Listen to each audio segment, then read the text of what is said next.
Olá, amigos, sejam muito bem-vindos a mais um programa A Vida Continua, com o nosso estudo do livro E a Vida Continua, né? De André Luiz, por Francisco Cândido Xavier.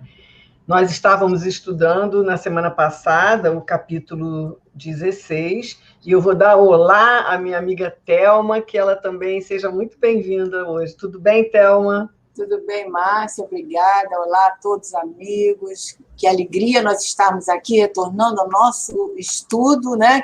Tem feito tão bem a nós, esse aprendizado aqui, que nós vamos refletindo. E, conforme a Márcia falou, nós fizemos o capítulo 16, a primeira parte, onde estava iniciando o trabalho renovador. Que trabalho era esse? A Evelina está começando uma tarefa que ela foi convidada a fazer, né? Para trabalhar junto dos sentimentos ali do Túlio Mancini, onde ele vai começar a perceber ela não mais como aquela mulher que ele sonhava tê-la nos braços, mas agora um amor mais fraterno, um amor maternal. Ela vai estar se preparando para ele começar a vê-la como preceptora, né? E aí eles estão conversando também sobre a possibilidade que sempre é negada, né, deles retornarem lá à família, visitarem, e os dois começam a fazer algumas considerações em torno da família. Quem está falando agora sobre os seus sentimentos é a Evelina, né? E a gente hoje vai ver os sentimentos do Fantini em torno aí da família dele. Que ele pouco fala da família, né, Márcia? Ele no capítulo passado, ele já, né, na parte primeira, ele já falou um pouco da família. Eu acho que a Evelina começa agora a falar a gente terminou assim, né, Thelma? Ela falando dos pensamentos que ela está tentando ter sobre o Caio, para que ela possa se distanciar do Túlio e não entre... Né, um detalhe importante. Para que ela possa cuidar do Túlio sem se envolver com ele. Então, ela fixa o seu pensamento no Caio, né, e começa a arrumar um monte de desculpas para as atitudes do Caio. Foi a forma que ela achou, né, de estar fazendo assim um autorretrato do Caio, ao mesmo tempo um autorretrato que não é muito real, né? Exatamente. Mas é a forma que ela encontrou de estar ali se distanciando daquele sentimento homem e mulher que ligava ela ao Mancini, né? E aí a gente vê que eles começam a falar da saudade, né, de quererem estar aqui junto dos seus, mas que os espíritos, os benfeitores dizem, ainda é muito cedo. Então nós estamos nesse momento que eles estão vendo aqueles que voltam da vida, né, que voltam para o plano espiritual, como é que eles, cada um age de um jeito, e nós estamos nesse momento em que Evelina vai continuar aí falando sobre o Caio. Então vamos lá? Isso mesmo, vamos lá. Então, Evelina entusiasmava-se, derramando-se em nobres impressões diante de Ernesto atento. Caio, na opinião dela, caíra em deslizes, todavia, reabilitara-se-lhe no conceito de esposa, pelo alto gabarito de ternura e abnegação a que se elevara durante os dias últimos da enfermidade que lhe fora fatal ao corpo físico. Em verdade, podia ter sido desleal durante algum tempo, lá isso podia. Era um homem com as exigências naturais da vida comum e, obviamente, se distraía, enquanto lhe aguardava a cura e o refazimento. Mas à frente da morte, diante da longa separação, modificara-se. Parecia haver recuperado a condição do noivo, amoroso e terno. Então, isso era a imagem que ela fazia do Caio para ela, né? Então, antes que ela estava naquela revolta, todos vocês lembram, né? Que ele tinha uma amante, aquele desistiu. Agora não, agora ela já passou panos quentes, já desculpou, porque ela disse que nos momentos, né, quando ela estava doente, já para desencarnar, ele ficou ali super atencioso, né? Na verdade, já passou um período e ela já esqueceu assim a mágoa, né, a dor. Então, agora, acontece isso muito com a gente, né? Quando passa o ressentimento, a gente começa a botar os paninhos quentes ali, ajeitar. Não era bem assim, né? ele fez tudo isso por amor, e ela começa a dar um jeitinho na situação, porque, na verdade, ela queria que fosse assim, né?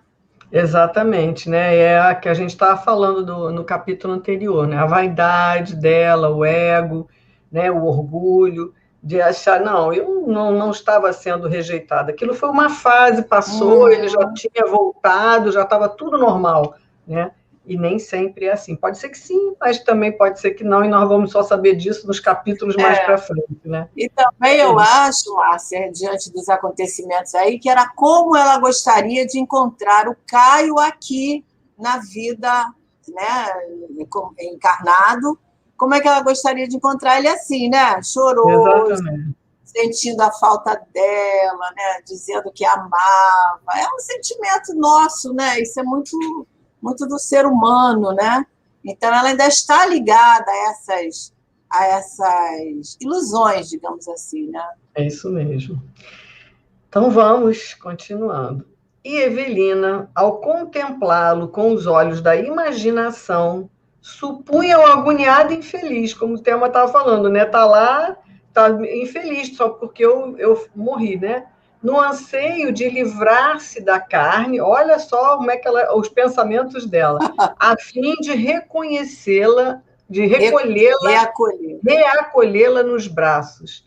Antecipava opiniões, enquanto Fantine lhe guardava com interesse a doce expectativa. Solenizando alegações, asseverava que Serpa cometera até mesmo a loucura de eliminar a presença de Túlio no intuito de desposá-la.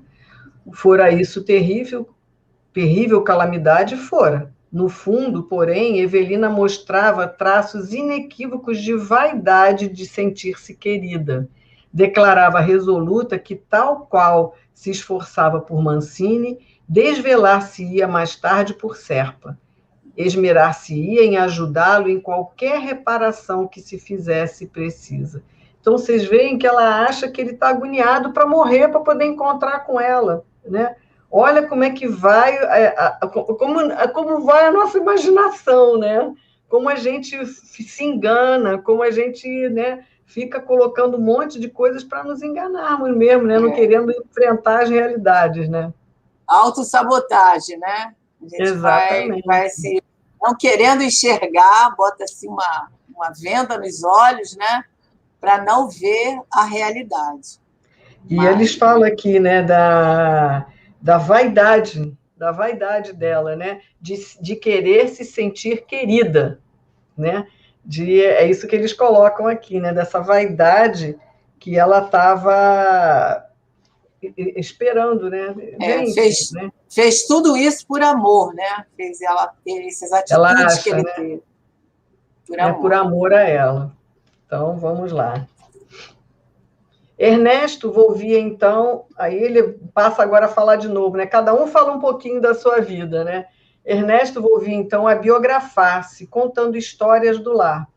Amava a esposa entranhadamente e confessava que praticara muitos disparates quando mais moço, de maneira a preservar a tranquilidade doméstica. Mas e a filha? Celina era uma bênção que lhe acalentara o coração na madureza. Sempre terna, compreensiva, devotada. Sonhara para ela um marido bom, um amigo. No entanto, deixara aos 22 anos de idade, sem casamento à vista. Conquanto a dor de pai, distanciado de casa, depunha na filha a maior confiança. Não lhe temia o futuro, além de provida com mesada apreciável, lecionava inglês com mestria, ganhava dinheiro e sabia guardar. Então, aqui, quanto às questões materiais, ele fica tranquilo, mas engraçado que no capítulo anterior a gente viu que ela, às vezes, tratava ele com muita rudeza, né, áspera. Ela tinha 22 anos, né? A gente sabe que os jovens nessa idade, 18, 19, 20, 21, às vezes são mesmo, né, agressivos com os pais, acham que sabem tudo, e ela não era diferente, né? Então, pode ser por aí. E ela diz aí que ela era rebelde, né? Até um tanto grosseira com ele, né? E pelo que a gente vê, ele já era o pai já na madureza, como ele diz, né? Já de mais idade e tudo assim. Mas o que ali deixava ele mais tranquilo é que ele deixou tanto a esposa quanto a filha materialmente bem. Elas não teriam dificuldades de se manterem, né, nas questões materiais, né? Então, vamos. Mas ele questiona a questão da ausência física, né? Como é que está a esposa? Será que ela também está como a Evelina pensa no Caio, né? Saudosa? Como é que ela está? Né? A gente ainda não sabe. E também, né, deles, da questão desse tempo, né? Como é que ele vai achar? Ele se questiona também, ele começa a rever as besteiras que ele fez quando maduro. Porque agora, fora do corpo de carne, ele consegue pensar, né? A consciência começa a mostrar esses detalhes, né? Naturalmente, teve alguns distanciamentos também, né, dele, em vida, com a esposa, isso tudo ele está revendo agora. Exatamente. E então, mantinham-se desse modo sucessivas conversações entre os dois, sentimentais, saudosistas, passados 6 meses de atenção e doutrinação a benefício de Túlio, Ribas veio examiná-lo em pessoa, segundo promessa à vida. E aí, após verificar a pontualidade e a eficiência de Evelina, através de anotações referendadas pelas autoridades orientadoras da casa, penetrou o aposento do enfermo, categorizado para ele como médico em acurada inspeção. Ao primeiro olhar, porém, reconheceu que Mancini apresentava escasso proveito com as lições recebidas. Então, aí passou, olha, vocês veem que já passou 6 meses de tratamento. De tratamento, né? E aí a gente já está percebendo aí que o que a gente estava comentando na outra parte não estava sendo aproveitada conforme poderia ser, né? Exatamente. O irmão Ribas já está aí fazendo algumas considerações e certamente isso vai prejudicar ele, enquanto que ela está totalmente empenhada, né, na tarefa, na melhora dele. Mas será que ele melhorou aquelas monoideias que ele estava tendo, aqueles ressentimentos, aquele vitimismo que ele estava se fazendo, né? Isso tudo vai pesar agora. Exatamente, né? Então, e aí o Ribas foi ver pessoalmente como é que está a situação, mas ele disse que só de chegar, né? Com certeza ele já sentiu as vibrações do Túlio, né? Então, e aí, Márcia, eu estou me lembrando aqui agora, né? Às vezes a gente está fazendo um tratamento espiritual, né? Aí, quando vai fazer aquela avaliação, né? Aí pergunta, e aí, como é que está se sentindo, né? E a gente não vê melhora, a gente não vê grande progresso, né? Será por quê? Fica uma pergunta aí, né? Será que os espíritos deixaram de atender? Ou será que foi o empenho daquele que busca a cura, né? A gente lembra aí de Jesus, né? Quando ele atende aquelas criaturas, que ele fala, né? A tua fé te curou. Então, esse movimento da gente buscar aquilo que a gente quer, que a gente deseja, que aquilo que precisa, é fundamental, né? Exatamente, né? Da gente conseguir focar, né? E ter assim, e a fé e a certeza, mas eu preciso querer, né? A gente até falou no programa passado, né? Porque eu sempre aprendi isso com um grande amigo meu. Ninguém ajuda ninguém que não queira ser ajudado. Então, né? Por mais que Evelina ali quisesse ajudá-lo, mas se ele não quiser, não tem transformação que aconteça. Verdade. Né? Isso para nós é uma boa dica, como atualmente a gente fala, né? De quando a gente quer receber a ajuda dos amigos espirituais. Tem que haver a vontade aí, vontade de receber. Exatamente. Então vamos, né? Apático denunciava na mente uma ideia central, a gente até falou isso, né? Quase como uma boa ideia, né? Evelina. E com Evelina, no miolo das mais profundas cogitações, vinham as ideias satélites. Então, aqui a gente vê que ele tem 3 ideias, né? Basicamente 3 ideias, né? Ó, o anseio de transformá-la em objeto de posse única, isso era um objetivo dele. O tiro que tomou do Caio, e o desejo de vingança, e 4, aliás, né? E as escuras alusões de autopiedade. Então, vitimismo, né? Vitimismo, a vingança, a questão de buscar a questão da Evelina, né? A posse de tê-la como companheira ali, como mulher. Então, isso era aquelas ideias satélites que ficavam ali, ó, ao redor dele, mantendo aquela monoideia. O que é monoideia? Aquela coisa que a gente quer sair daquele pensamento e o pensamento leva a gente para lá. Né? Não é? Quando a gente tem a visão de um satélite, isso mesmo, né? E fica rodando em volta, né? Mesma coisa, né? Essas ideias ficavam em volta dele, rodando ali, e ele só tinha foco para isso. Então, o Ribas não descobria a mais ligeira fresta naquele coração pesado de angústia para filtrar um só raio de otimismo e de esperança. Nada penetrava, ele estava totalmente refratário, né? As primeiras manifestações do inquérito afetivo respondeu ao instrutor com a tristeza de um doente que se sabe sem cura. Né? Então, aqui a gente vê, né, Thelma, que olha, por mais trabalho que a Evelina tivesse, por todo o carinho, por toda a dedicação, por todo aquele momento, ele não conseguiu se transformar. E quantos de nós somos aqui mesmo, aqui nessa vida, né, Thelma? Não precisamos desencarnar para isso. Quantas mães, pais, irmãos e tudo que a gente tem, que a gente chama cabeça dura, né? Cabeça dura, não adianta. A gente conversa, a gente fala, mas ele sempre acaba, né, fazendo. Quantos, né? Quantos a gente tem assim, né? E é por isso que existe o sofrimento, né? Porque a consequência sempre por causa das nossas escolhas. Quer dizer, não é Deus que impinge o sofrimento. Nós somos tão rebeldes, tão renitentes no erro, que a gente vai errando, vai errando, vai errando. Até me lembrei agora que a Amélia Rodrigues tem uma fala assim: quando o homem cansado de sofrer, aí ele vai retornar. Quando ele estiver cansado de sofrer, ele vai retornar ao aprisco do pai, né? É o filho pródigo. É o filho pródigo. E a gente vê que assim, às vezes a gente precisa chegar ao fundo do poço para poder emergir, né? Poder enxergar.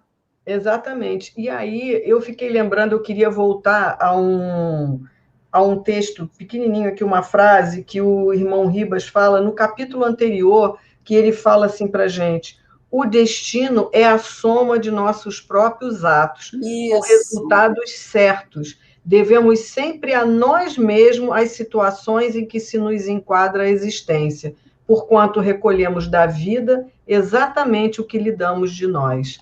Então, quando o irmão Ribas fala isso para a gente, então, seja aqui ou seja lá, o Caio vai acabar passando pelas consequências daquilo que ele mesmo quer fazer dele. Ele podia estar tomando um outro rumo, né? Mas aí a gente vê que está difícil, né? Né? O Caio não, o Túlio. Túlio, desculpa, gente, o Túlio. Né? Túlio. E aí a gente vê que esse destino aqui, como ele fala, ele mesmo está traçando. Mas os amigos espirituais, Márcia, às vezes nos deixam, né, cair, nos deixam, não é por descuido, é porque a gente está tão empedernido naquilo que nós estamos buscando que deixa o anjo da guarda, né, tudo faz isso conosco, a gente quer, eles buscam nos tirar daquela situação, a gente está ali buscando o erro, e deixa para a gente sentir, né, pelas próprias escolhas, a consequência daquilo. Então, eles são muito pacientes, né? E a gente sabe, a doutrina nos ensina isso mesmo, né? Cada um com o seu tempo, né? Cada um vai chegar. A gente só sabe que um dia nós estaremos lá na comunidade dos espíritos puros, mas cada um vai chegar em um tempo, né? Cada um vai ter as suas lutas, as suas derrotas. Tudo o momento certo para despertar, né? Exatamente. Então, vamos lá. Quer ler um pouquinho, Thelma? Quero sim. Então, continuando. Qual, doutor? Sem Evelina comigo, nada consigo entender. Ele está agora se justificando perante o Ribas, né? Dizendo, doutor, sem Evelina comigo, nada vai acontecer. Se ouço o Evangelho, é o que ele está dizendo. Se ouço o Evangelho, penso nela.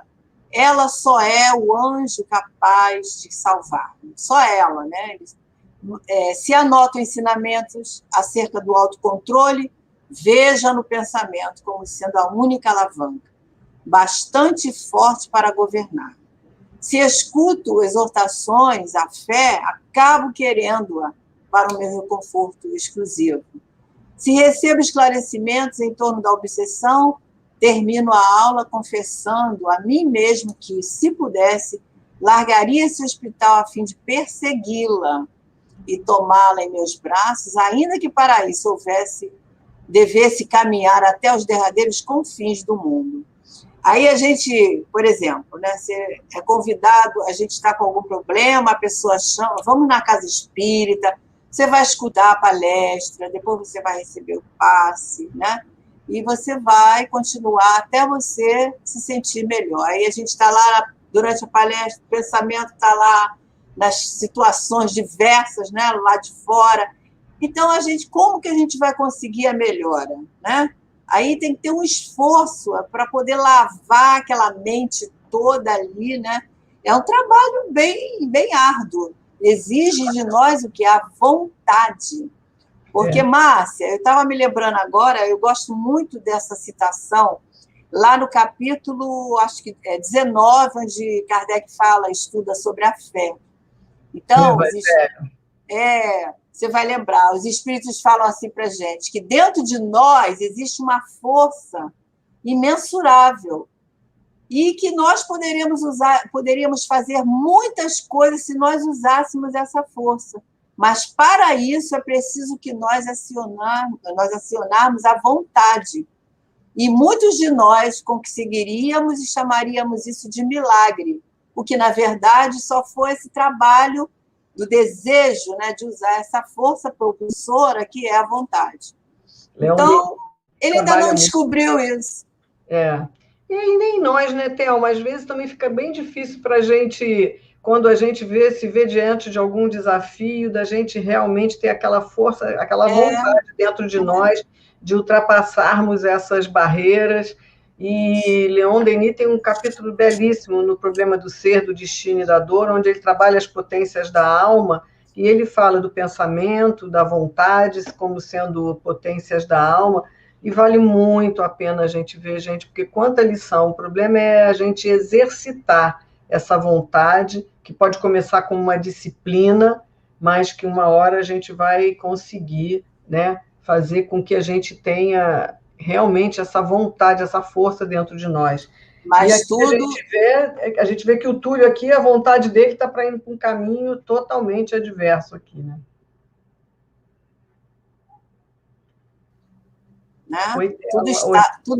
Acho que eu dei uma caidinha aí rápido. Mas já voltou.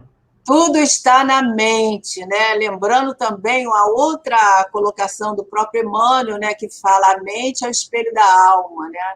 Então, tudo está ali. Como o Túlio ele está com esse cisto ali na mente, obnubila toda a sua capacidade, né, de entendimento. É isso. Então, vamos lá. Então, o mentor sorriu diante daquilo tudo que ele falava ali, né? E paternalmente, e aconselhou com calma e equilíbrio. Reflitamos, meu filho, que somos espíritos eternos. Urge conservar serenidade, paciência. E olha o que ele fala, felicidade é obra do tempo, com a bênção de Deus. Então, a construção, através dessa vontade, através desse querer, né, a gente vai construindo essa felicidade, que é obra do tempo. O rapaz revidou ácido, olha só, irreverente. Não pedira nem aceitara conselhos. Olha só a resposta. Não pedir, né, ajuda. Bom, aí hábil psicólogo, Ribas despediu-se. À noite, esteve com os amigos e elogiou o trabalho de Evelina. a empresa de reeducação for efetuada com segurança. Quer dizer, ela fez o papel dela muito bem, né? Túlio, entretanto, não reagira construtivamente. Mostrava-se abúlico e embutido nas fantasias que estabelecera em prejuízo próprio. Então, ele não teve melhora, apesar da Evelina ter se empenhado, como a Márcia falou, e ter tido êxito no trabalho. Ela fez um trabalho ótimo, né? O próprio Ribas está elogiando, mas ele não teve melhora, porque ele estava lá, empedernido na sua conquista, na sua vingança, nos seus ressentimentos. E aí, o que será que vai acontecer com ele, Marcos?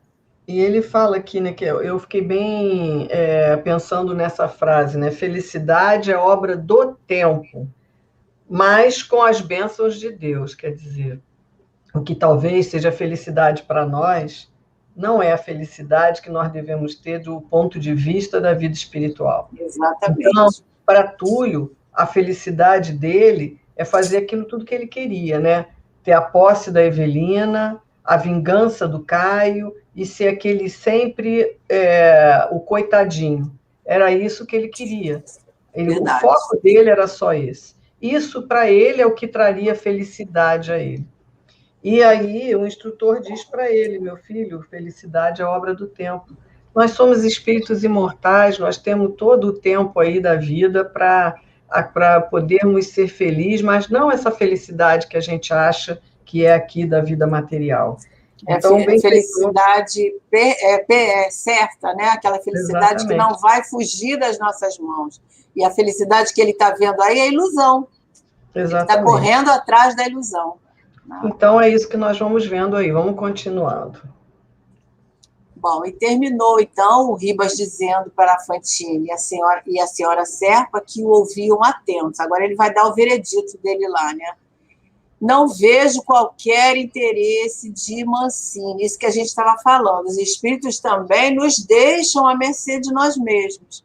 Na permanência aqui, forçoso envidar-nos esforços para que aceite voluntariamente a miniaturização, né? Que isso aí é aquele restringimento, ele dá essa nota aí, né, no plano espiritual, que significa o estágio preparatório para a nossa reencarnação.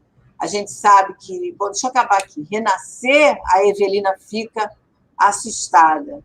Será preciso tanto? Quer dizer, vai chegar a esse ponto dele precisar renascer? Afinal, pouco tempo tem que eles estão ali nessa tentativa. Mas, quando o espírito está empedernido nos seus erros, a espiritualidade toma logo essas providências da reencarnação, porque através da reencarnação ele vai poder reconstruir, né, essa parte mental, esse cisto mental ali, né?